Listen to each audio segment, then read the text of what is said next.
It's nice to see you guys.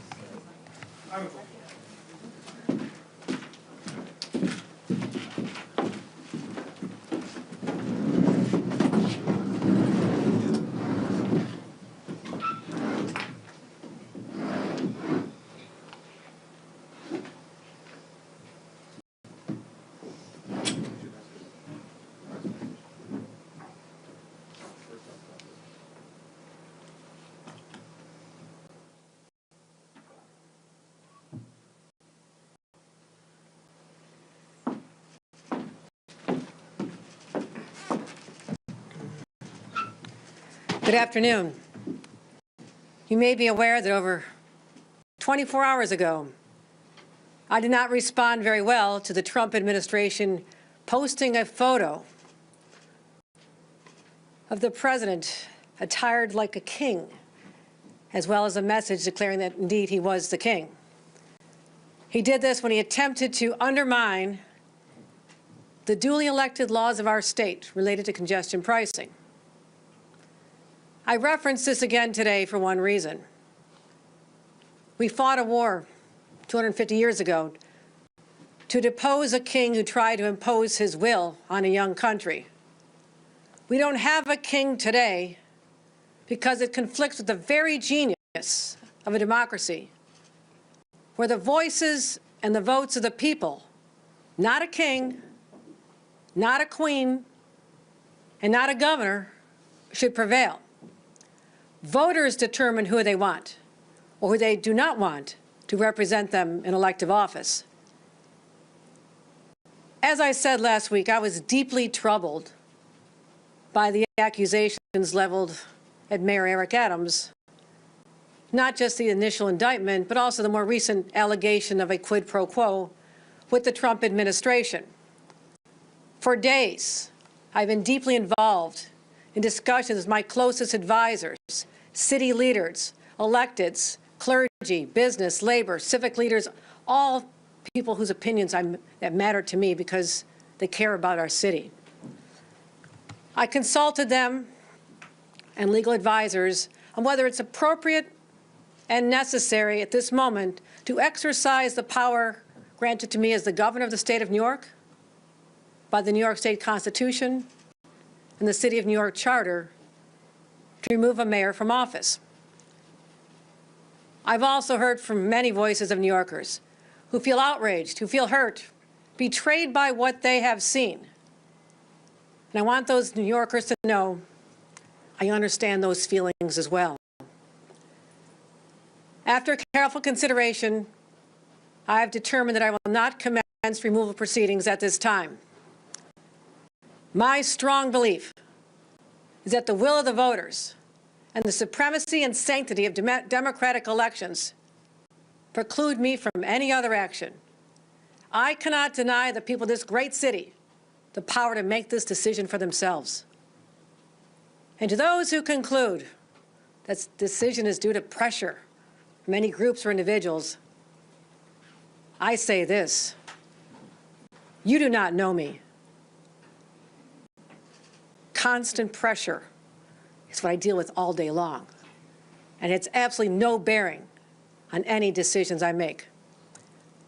I will say this: I also have concerns about disruption and chaos that such a move, such a proceeding could bring to the residents of this great city. And those who argue just go and remove them fail to appreciate there is a process involved, due process, the length of the process, and the impact that such a process would have on this city. And actually, with the timing, it's not impossible that we'd have a scenario where there's multiple mayors of this city in the course of 1 year. But make no mistake, the current situation is one that I take very seriously. That's why I want to spell out my immediate objectives. Number one, to stabilize this city and restore calm. Number two, ensure that all services for our residents continue without disruption. And three, to take steps to make sure our leaders are operating only with the city's best interests in mind unimpeded by any legal agreements with the Trump Justice Department. I want to be very clear. There are past examples of coordination and cooperation between the federal government, the city, the state. It's not uncommon. But there's a clear line between cooperation and coercion. Given how aggressive the Trump administration has been, including its attempt yesterday to dismantle a previously approved congestion pricing program, and how deeply disturbing the comments from the president's border czar were, we know they'll stop at nothing to try and exercise control over New York. That is the fight we had yesterday. That is the fight we have today. And that is the fight I'm willing to take on for the next 1,430 days. To move this city forward, I'm undertaking the implementation of certain guardrails that I believe are a first start in reestablishing trust for New York City residents, and ensure that all decisions out of City Hall are in the clear interests of the people of this city and not at the behest of the president. I'm proposing 3 immediate actions which I believe will help protect New Yorkers.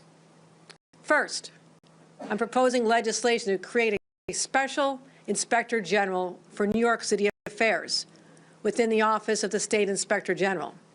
The State Inspector General will be able to direct the New York City Department of Investigations. And the mayor will only be able to remove the Department of Investigations commissioner with the approval of the State Inspector General.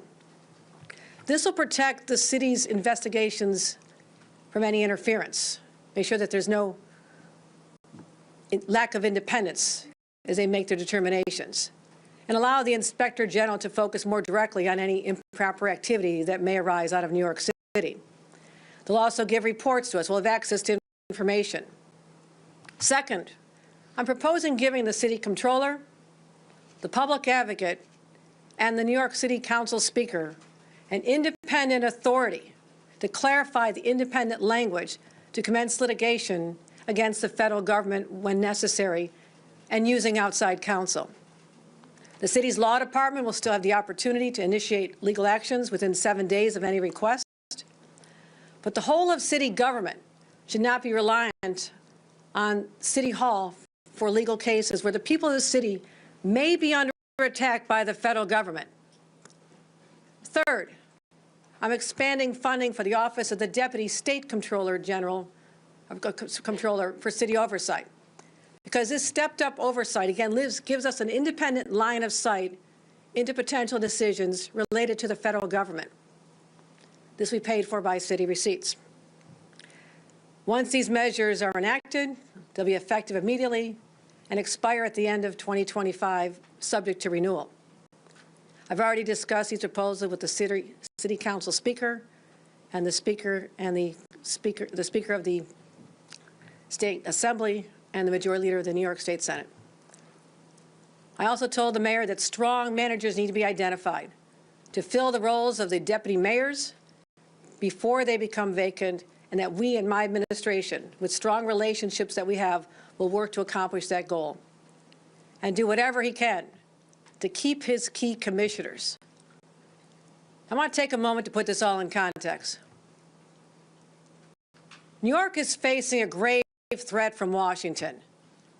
The Trump administration has said is already trying to use the legal jeopardy facing our mayor as leverage to squeeze and punish our city. The president's already trying to weaken our public transit system and undermine our state sovereignty. I call it the Trump revenge tour, and I have to stand in its way. Not surprising, he's taking out his anger and frustration over the 35 felony convictions he received here in the state of New York, taken out on our own New Yorkers. And as governor, I will be the vanguard against harm to our state and our people, and nothing will stand in our way. But once I have made a decision, I execute it, work hard to make it work. And my decision today did not come lightly, but the path forward for me is clear. I will retain the powers conferred upon me by the New York State Constitution, the city charter, but it is my sincere hope that these dark days will pass, elections will occur, and the people of New York will decide who they trust to govern this extraordinary city. And we can remain laser-focused and united against the storm clouds that are swirling 226 miles away in our nation's capital. My eyes are on the city, the state, and on Washington, and I'm ready and prepared to take on any fight against any threats to the well-being of our residents.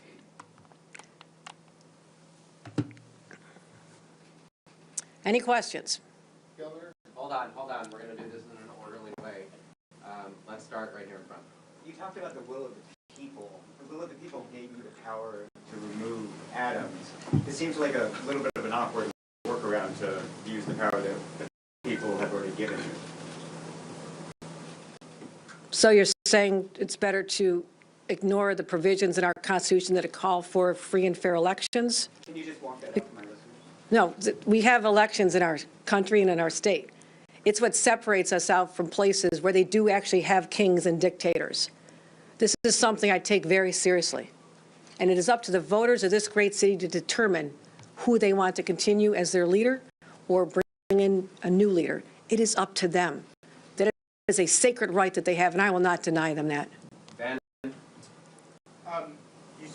sounded like you've spoken to the mayor. Are you confident he'll choose experienced professionals as opposed to sort of combative loyalists like Kaz Daughtry, who we've reported is up for the deputy mayor of public safety? If you could at all characterize your conversations with him, what did he say? How did he feel about these proposed changes? You can ask him how he feels about these proposed changes, but I explained that this is an opportunity to install safeguards that we need to have in place to give people confidence that there's only one factor in every decision that's made, and that's what's best for the people of the city. And he has to earn that, and there's an opportunity to do that. I also have a strong team here.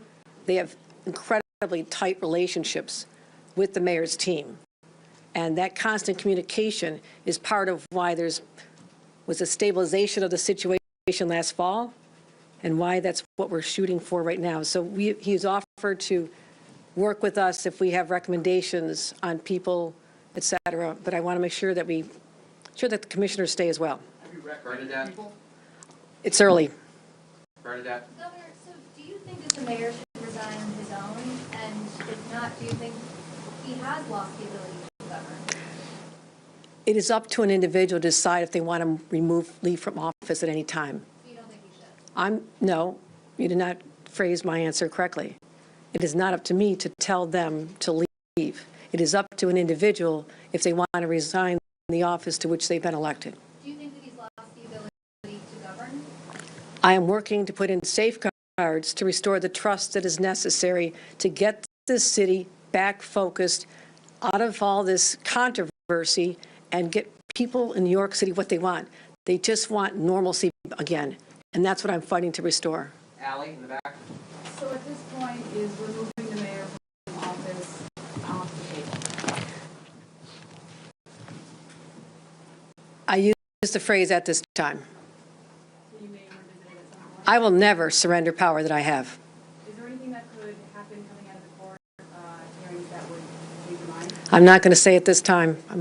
I need to see what the court happens, but I also, as I said, it is my duty as the governor of this state to make sure I'm aware of what's going on, that if there's problems, that I intercede, but otherwise these are duly elected officials who have jobs to do as well.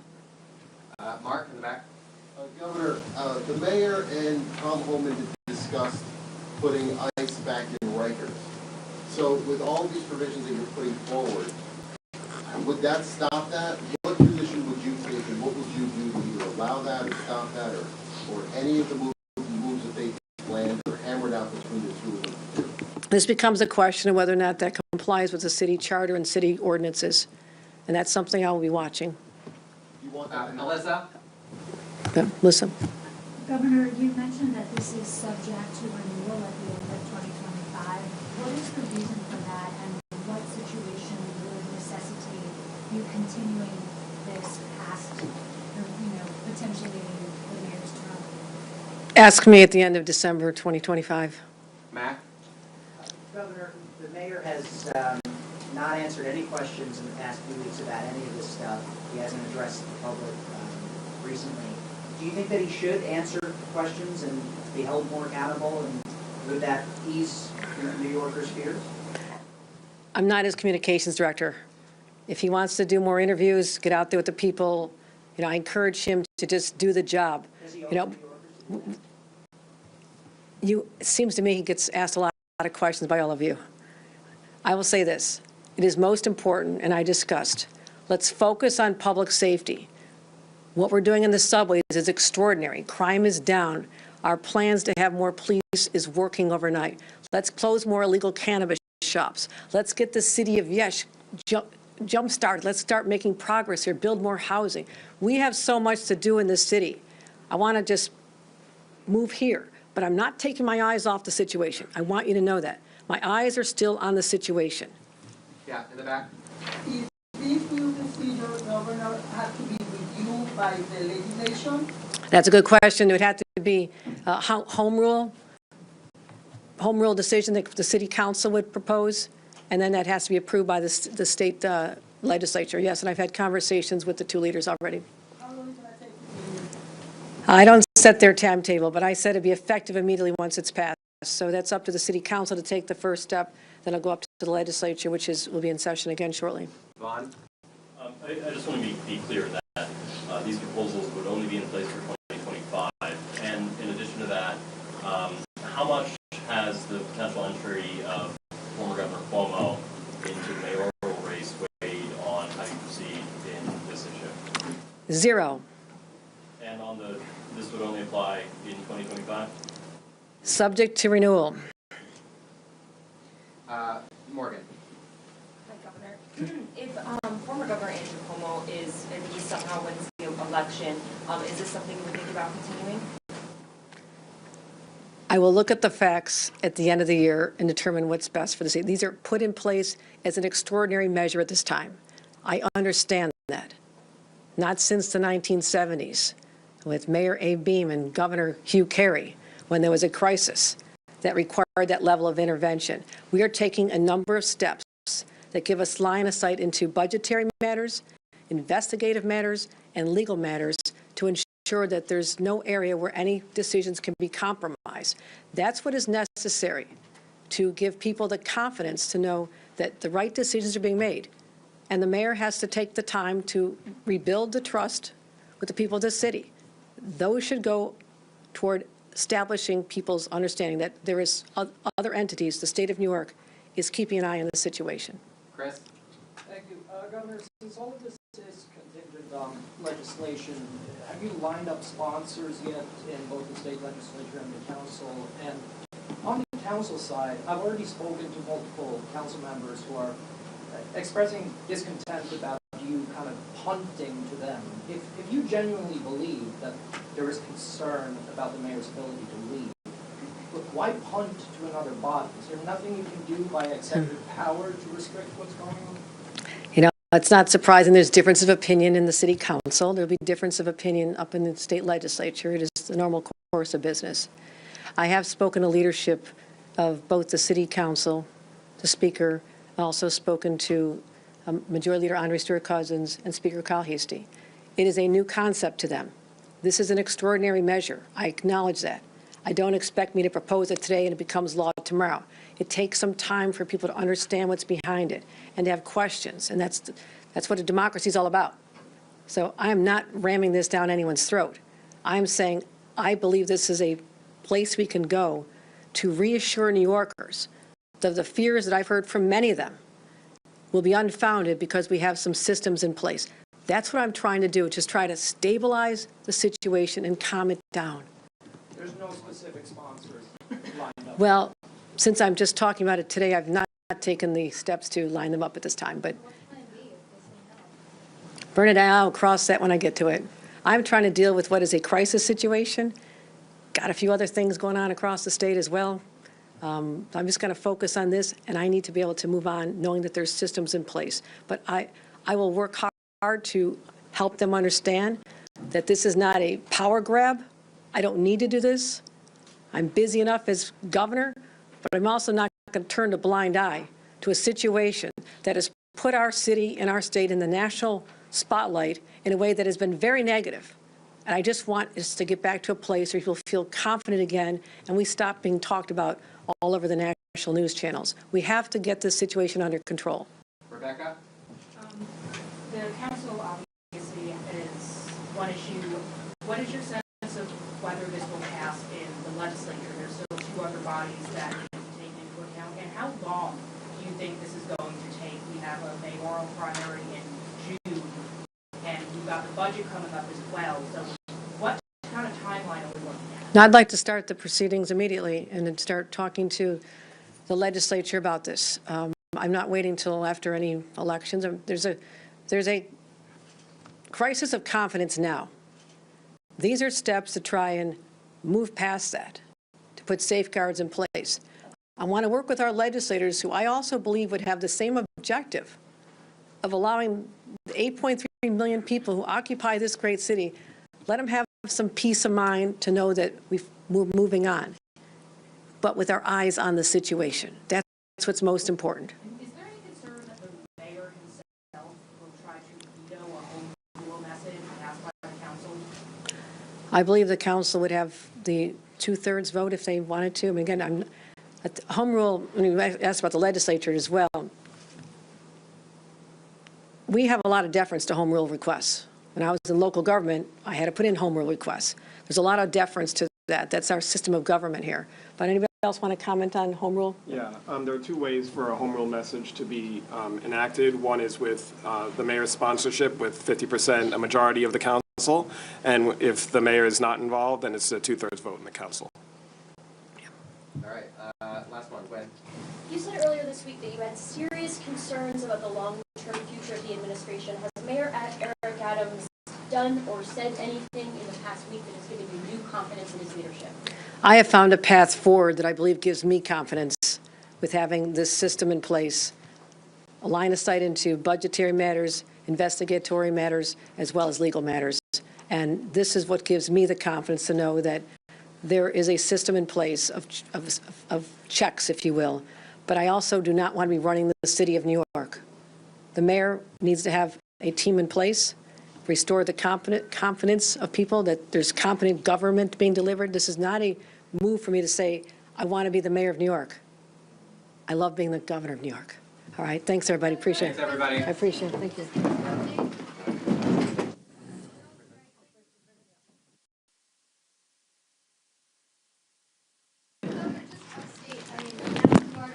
Yep. In some cases, some of these upstate prisons, you don't have guards, it's chaos, you describe. No, we are. What's your message? What are you going to do about it? No, we are taking very strong steps to shut down what is basically a wildcat strike. The union itself does not condone this. We've been working closely with union leadership. I've instituted a number of measures to ensure that the prison population, the existing guards who I praise them for showing up and doing their jobs. I truly do. These are tough, tough jobs, but also the incarcerated individual population as well as administrators. My job is to protect them, so we've brought in the National Guard to make sure that we're not short-staffed. We also have more being deployed if necessary. Started mediation as well to talk about their concerns and how we can deal with the fact that there is a severe shortage of people who want to be corrections officers in our state. That is a statement of fact, and that has become very challenging for us. How long will visitation be suspended?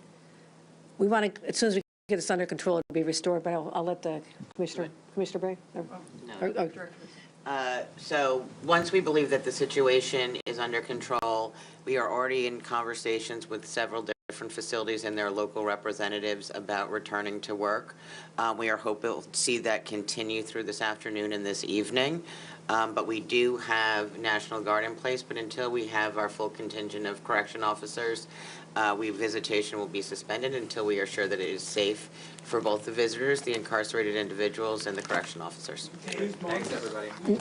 I also want to say, it was sickening to hear the descriptions of the charges being brought against corrections officers at the Marcy Correctional Institution for an assault and murder that occurred in the first week of December. I went to the site. I was in the room where the murders and attacks occurred. It was shocking to know that this had gone on. And if it wasn't for some body cameras, who knows if we would have known about it. At the time, began suspension and termination proceedings against these individuals. I also called for a complete culture study to find out what's going on. We're bringing in outside experts from other states. We also made sure that there's body cameras that cannot be turned off. But I want to thank the special prosecutor, deputized by the Attorney General, the Onondaga District Attorney, for the thoughtful approach he took to this. It was lengthy. I know there was a lot of impatience, especially from me, to make sure that justice was served for the family of Mr. Brooks. But today will hopefully be a chapter restoring the faith of people, that when people cross the line, when people engage in such horrific acts, that there are severe consequences. Thank you.